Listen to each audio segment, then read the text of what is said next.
vet student loan progression. So if you go into reports and ECAF for progressions there. Now, we don't have a proper, ECAF login and password, so I really can't demonstrate the entire process end to end, but you will, once you put in your own username and password, you wouldn't see these alerts in here. Now, this page will give you an ECAF summary, which will basically show you all the unprocessed ECAFs or the pending ECAFs. And as soon as the student has submitted the application and it's been processed, it will all come in here. You just have to click on process all and it'll process all the application. Once it's been processed, the system automatically puts the accessed vet student loan flag to true. So it's going to tick that flag, because when we enroll a student, we left it off because we weren't sure whether the student has been approved or not. And if the tax file number is missing, then it'll automatically even update that if it's been provided in ECAF. Now with the progressions, so you have to do it like, it basically is done 3 times in a calendar year. So it's in Feb, June, and October. So instead of you manually remembering, who are the students who have to be sent the progression, we've created this page where you just have to come in Feb, June, and October, check the list of students, choose all, and just request VSL progression. So ECAF will automatically send out the progressions for them, and the student has, of course, 14 days to complete their progression form. If the student doesn't complete it, you really don't have to do anything. But if you want to chase it up, the outstanding progression will show you the list of students who have not completed the progressions for you. All right, that's pretty straightforward. Now, talking about the last bit, so some internal reports. The best thing to do is start typing vet student loan or fee help, or just put in keywords like a unit of study. So we do have, I wanted to show you just one particular report, which is crucial, which is the unit and the unit of study enrollment summary. Because sometimes what happens is, because you're so used to updating the unit of competencies, you forget to update the unit of study completion statuses. So because it's crucial, we've created this report. It's a matrix report. What it does basically is, I'm just going to randomly choose students who have started this year. So it gives you it's an Excel spreadsheet basically. You can even download it as an Excel spreadsheet. It gives you all the course offer information and everything, the unit enrollment start and end date, the outcome the student has got, as well as it's going to give you information about the unit of study code, the census date, and what the student has achieved. So you have to remember, if the student has got a 20, then that particular unit of study has also been marked as a 3, which is successfully completed. If you see these blanks, then obviously there's a data discrepancy. You need to go back and bulk update those results accordingly before you submit your data to HEPCAT. All right? So it's a pretty handy report. You can get it out in an Excel spreadsheet, so you can quickly see which of the fields are blank. You can even add filters on the previous page.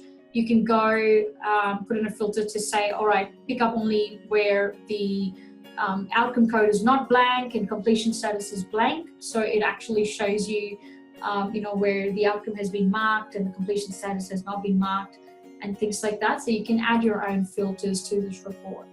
All right, now let's talk about the last bit, which is your exports.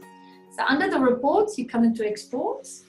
But before I go into the details of how you run the export, I want to go back into your HINS help. So at the very top, click on Vet Reporting Requirements and 2018 Reporting Requirements.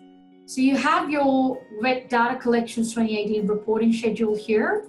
Print this out, put it on your notice board, put it in front of you on your desk, because it's very crucial. You can't miss these deadlines, all right? So the first file that you send out to them is your vet course of study submission, which is your VCO file. And then comes the vet student submission, which has to be completed by the 7th of every month.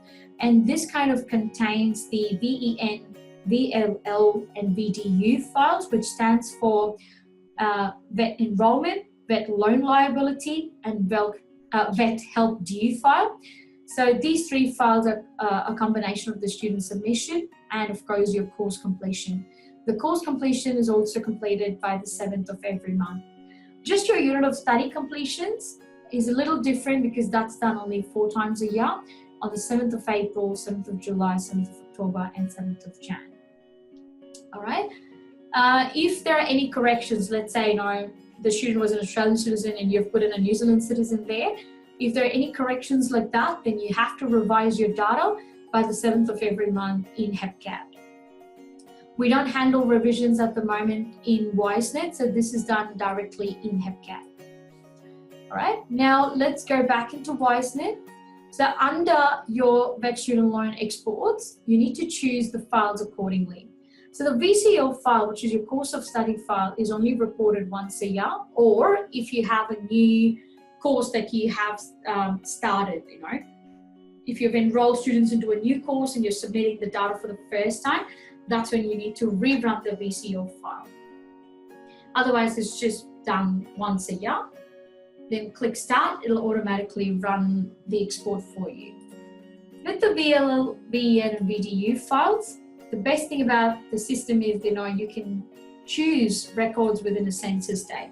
Because it's done every month, obviously, it's up to you how many exports you want to run. You can even do it once every week, but it's crucial for you to choose the exact records that you want to run, right? So you put in the start and end date, like let's say the 1st of August until the 31st of August, it'll pick up the 17th of August due date, the census date for you, and it'll pick up all the students who fall between that, and you can click Start. If you go all records, it's not going to show you the list of students, it's just going to go Start and give you the files. If you go individually select the records, then it's going to give you all the student names where you can pick and choose which student you want to report. The VCC is your course completion file. Again, that's done every month. Same thing, you can put in start and end dates. And the VCU is done 4 times a year, depending on your reporting periods.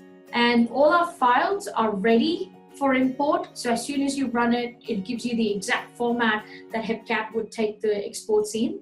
So run the export, go into HEPCAT, import the files, and you can start validating.